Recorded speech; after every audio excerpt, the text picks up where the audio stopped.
jadi saya Gunzal Krisyawan dari kelas 11K absen 31 akan membahas hasil analisis saya terhadap kasus terungkapnya korupsi pangan satwa sebesar 10,2 miliar rupiah yang menyeret ex-dirut KBS.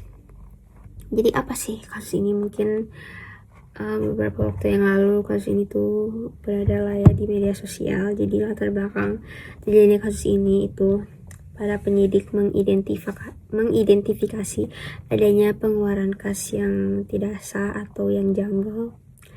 Itu yang janggal pada tahun 2023 sampai dengan 2024. Dan pengeluaran itu ditandatangani oleh Bapak Chairul Anwar alias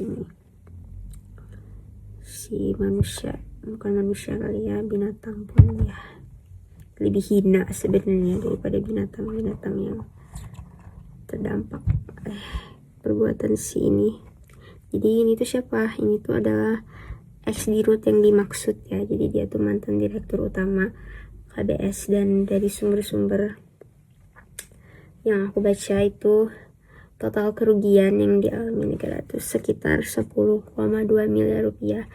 Dan hasil audit juga menemukan kalau 8 miliarnya itu dipakai untuk konsumsi pribadi beliau ini.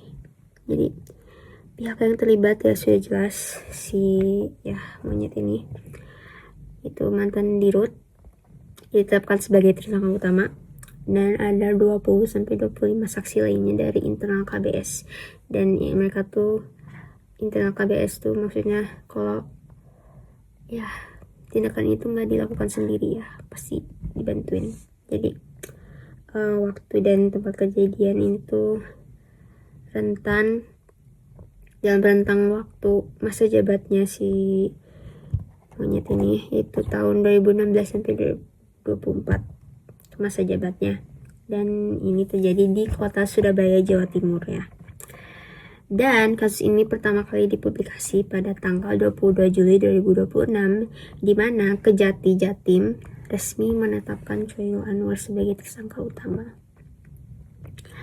Nah, jadi hasil analisis saya pada kasus ini berdasarkan nilai Pancasila. Yang pertama, kasus ini tuh sangat mencela nilai Pancasila dari sila pertama, dimana ya kita tuh sebagai manusia seharusnya melindungi, kita tuh diberikan amanat ya oleh Tuhan untuk melindungi, mengurus makhluk-makhluk ciptaan Tuhan yang lainnya gitu, seperti tumbuhan, hewan.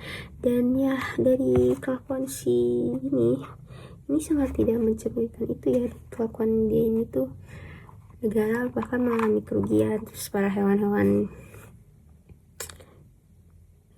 tuh pada sakit, pada lapar, pokoknya gitu lah, sangat mengenaskan. Dan selain mencela sila pertama, kasus ini juga sangat mencela nilai dari sila keempat, dimana si bapak ini tuh diberikan amanah, diberikan wewenang sebagai dirut ya, tapi beliau malah menyalahgunakan jabatannya untuk mendapatkan keuntungan pribadi, dan itu sangat tidak mencerminkan amanahnya ya. Jadi sangat tidak bisa ditiru, sangat tidak mencerminkan nilai-nilai Pancasila, terutama di 2 sila yang aku sebutkan tadi.